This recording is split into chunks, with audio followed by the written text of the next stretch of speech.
Despite all the rain we've had this summer, work has continued on what will become the longest paved pedestrian pathway in the United States.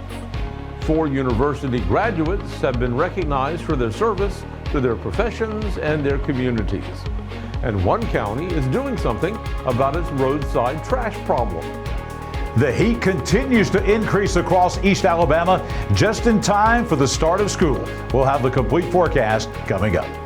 Coming up in sports, Jacksonville State got some news yesterday that their head softball coach is retiring. Also, new uniforms for the football team, and the city of Oxford has some skills camps coming up. We have more on these stories in just a minute as EAN Local News starts now.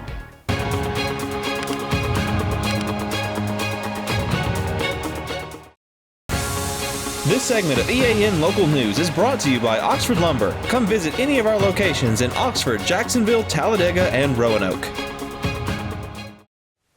Hello, we're glad you could join us. I'm Katie Edwards. And I'm Mike Stedham. The extension of the Ladiga Trail through North and West Anniston has continued through the summer in spite of rain and other weather delays. City officials gave an update on the project today, saying that the contractor has made significant progress on the grading work, particularly focusing on the south end of the project. Key updates include grading and excavation work at various street crossings to reduce mud tracking onto the asphalt. Workers excavated areas between Glade Road and Hillcrest Drive, removing soil that has been saturated by rain and poor drainage. Construction signage, message boards, and barricades were installed to warn and protect the public. Excavation for the Cane Creek Bridge began with material used to build a crane pad for lifting the bridge. At the 4th Street Bridge site, a previously unknown structure was discovered, which required adjustments to ensure proper clearances. On the north portion of the extension, the contractor has put down a crushed stone base layer between Michael Tucker Park and Cane Creek. This trail extension will stretch an additional 6.5 miles from the Michael Tucker Park to downtown Anniston, bringing the Chief Ladiga Trail's total length to approximately 39.5 miles. The Chief Ladiga will then connect Anniston's Amtrak station to Georgia's Silver Comet Trail, forming the longest paved pedestrian pathway in the United States at just over 105 miles in length. When we come back, Alumni of the Year are being honored for their work. For over 60 years, Oxford Lumber has been servicing our area, and our customer service has always been our main focus. Our customer service is what sets us apart from anyone else. From the moment you enter, our highly trained staff will treat you like family. To enthusiastically provide total customer satisfaction within a positive and self-fulfilling employee relations environment. Visit us at any of our 4 locations or at oxfordlumber.com. This segment of EAN Local News is brought to you by WM Grocery, located in Heflin, Wadowee, Roanoke, and in Piedmont. Jacksonville State University's Alumni Association has announced 4 distinguished graduates who will receive the school's highest alumni honors. These annual awards recognize alumni for their professional achievements, community service, and civic activities. The alumnus of the year is Barry Matson, class of 1986, who has been executive director of the Alabama District Attorneys Association. He is a career advocate for justice with more than 34 years of litigation experience in the courtroom, as well as a teacher, legislative advocate, and policymaker. The alumna of the year for 2024 is Winona Jones Schweitzer, class of 1964, who was the first woman in the southeastern United States to become a field agent for the Internal Revenue Service. She was the first female trustee in church history at First Baptist Church, Huntsville, serving 3 terms as chairman of the Board of Trustees. She also served 2 terms as president of the historic Huntsville Foundation and was president of the Huntsville Symphony Orchestra Guild. Keaton Brooks Glass, who received degrees in 2017 and 2021, was named the Young Alum of the Year. Glass currently works for JSU as Director of First and Second Year Experience. Colonel Manuel F. Ramirez, the class of 1998, has been named the Military Alumnus for the Year for 2024. He's the Deputy National Security Agency's senior representative to the United States Central Command. Colonel Ramirez has received many awards and decorations, including 1 Legion of Merit Medal and 2 Bronze Stars. When we return, it's time to pick up the trash. To freshness at WM. Celebrate the season with our bountiful selection of farm fresh produce. From juicy berries to crisp greens, taste the flavors of spring at WM. Visit us today and let the freshness bloom in every bite.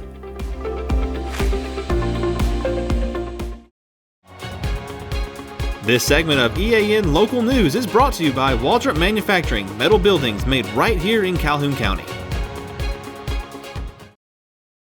Litter is a constant problem along Calhoun County roads, and recently the county's Litter Patrol worked in the Choccolocca and White Plains communities and made some progress cleaning up the mess. Sheriff Matthew Wade says his department is working with the County Commission to expand the program, and they will soon have a web page where county residents can request a litter pickup for their area. A link on the Sheriff's Facebook page will be posted when it's ready.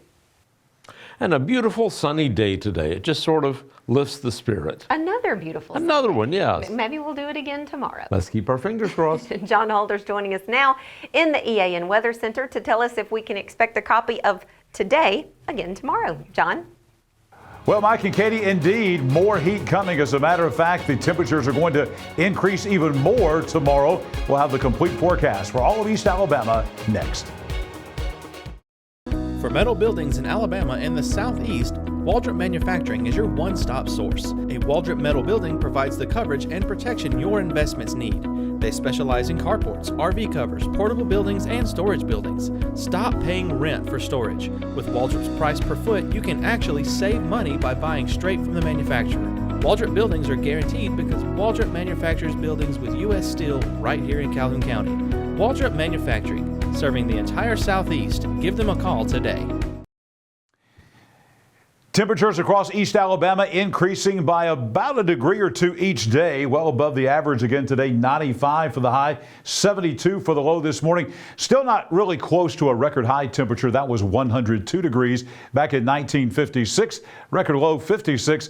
The sun setting now at 7:38 and the sun rising again tomorrow at 6 a.m. Time for weather on your street on this Tuesday night. Oxford Exchange Boulevard down in Oxford, that was a hopping place last night, and it will be tonight because most folks starting school tomorrow, so a lot of last-minute shopping going on. So if you're out there tonight, no problems with the weather for those back-to-school last-minute shoppers, mostly clear skies, the low tonight at 72 in Oxford. Coming up tomorrow, as we said, it's the first day of school for the vast majority of folks across East Alabama, and we're going to bring some back-to-school heat in Stadium Drive in Alexandria. That's where you find the Alexandria schools. And out in Death Valley tomorrow, it's going to be hot. 96 about the time the kids are getting out of school for that first day of school tomorrow afternoon. And no relief. 0 chance of rain coming up on your Wednesday. For the rest of the work week, we got more folks starting back to school on Thursday. And then as we get into the weekend, temps are going to be lowering just a tad. We're still in the 90s, but instead of 95, we may be around 90 degrees, maybe even some upper 80s for the weekend. Rainbow Drive in Gadsden. Get ready for a hot weekend, but not as hot as it has been the last several days. Here's the 7-day forecast for all of East Alabama. Really no chance of rain coming anytime soon. We've got temperatures at 96 Wednesday, 94 on Thursday, 92 on Friday. No chance of rain. Nighttime lows around 72 degrees. You see for the weekend a little bit of drier air coming in, so the humidity will not be as high, and the air temperatures dropping by a few degrees into that 90 to 91 degree range. You'll see the biggest difference probably in the nighttime hours. Some mid-60s. It's been a while since we've seen some 60s. We'll see that coming up on Sunday and Monday mornings of next week. We're optimistic, cautiously optimistic. We might see some rain in about a week. I threw a 30% chance of rain in there, but to be honest with you, not very likely that we're going to see rain anytime in the next 6 to 7 days across East Alabama. What is likely are the temperatures are going to be really, really hot. This is the forecast as far as highs go for most of central Alabama tomorrow. You see our 96, 97 degree readings here in East Alabama.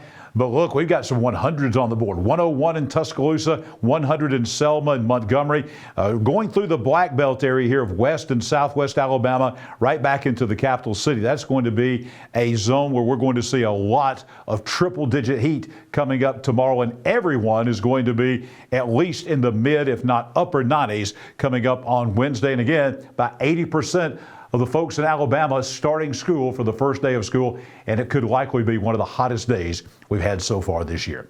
I'll be back here tomorrow morning, 6 a.m. for that back to school forecast for you. We'll take a look at the day at a glance. I'll be back here tomorrow night for EA and local news as we'll detail the forecast for the rest of the work week for all of East Alabama. Well, Namath Pitts is coming up next in sports, going to talk about a big change at the top of the Jacksonville State softball program. Namath?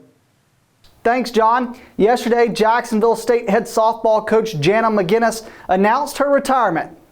Jana McGinnis is stepping down and announced her retirement yesterday after 31 years at Jacksonville State. Jana McGinnis took the Jacksonville State softball program to places that it had never been before. Coach McGinnis is leaving a legacy behind that will be very hard to fulfill for any coach in the future. In her time at Jacksonville State University, Coach McGinnis won over 1,000 games. She finishes her career with 1,038 wins, to be exact, as the head softball coach. She won 18 conference championships and made regionals 7 times with Jacksonville State. She made sub-regionals in 2009.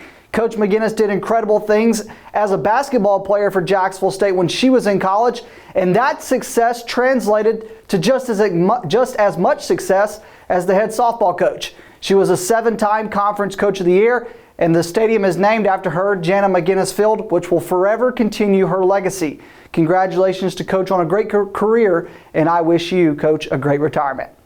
The Jacksonville State football program got a new facility this year. They are also in the process of getting new turf, and now they will be wearing new uniforms this season.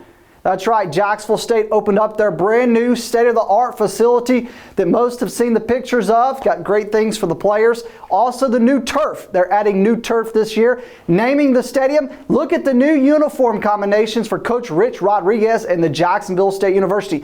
Now the black uniforms, you see the black jerseys, black pants, those are completely new. Those have never been worn before. You see the black jerseys right there with white colors and the lettering and the numbers.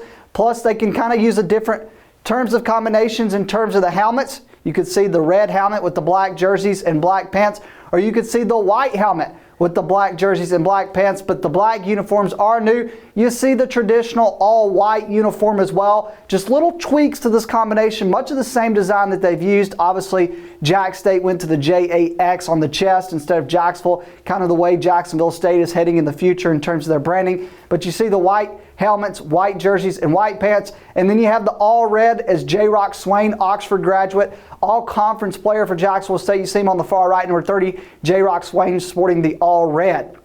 So, again, a couple different uniform combinations for Jacksonville State. But not only will the Gamecocks have a new state-of-the-art facility this fall, not only will they have new turf, but they will also be sporting new uniforms. The city of Oxford is gearing up for a couple different skills camps, and we're going to go ahead and tell you more about those skills camps that are coming up for the city of Oxford. The city of Oxford will be hosting, this is again Oxford PARD. They'll be hosting a volleyball skills camp that'll take place at Oxford High School Sports Arena, and that'll be on Monday, August 12th and Tuesday, August 13th. So this will be next week, and the camp will be from 5:30 p.m. to 7 p.m. Also, at the Choccolocco Park soccer fields, they will have a Oxford PARD soccer skills camp. And this will be next Thursday, August 15th from 6 p.m. to 8 p.m. And then at the Oxford High School varsity football field, Lamar Field, they will have a flag football skills camp. This will be it'll be this Saturday, August 10th, and then it'll also be next Saturday, August 17th. So this will be 2 different Saturdays that you can come out to Lamar Field. And this is at 9 a.m. for kindergarten through 3rd grade. And then at 10 a.m. it'll be for 4th through 6th graders. But again, you have to be in kindergarten through 6th grade. If you're older than that, then you cannot participate in the flag football skills camp. But Oxford PARD has a volleyball skills camp, soccer skills camp, and flag football skills camp coming up here in the next, actually starting this weekend, but mostly into next week. That's it for EAN Local Sports. Let's go back over to Mike and Katie. Thanks for that update, Namath, and thank you for watching today. You can find us every weeknight on Facebook and YouTube and our website. Just go to the platform of your choice and watch our news, sports, and weather coverage whenever it's convenient for you. We'll see you back here Wednesday for your news on your schedule.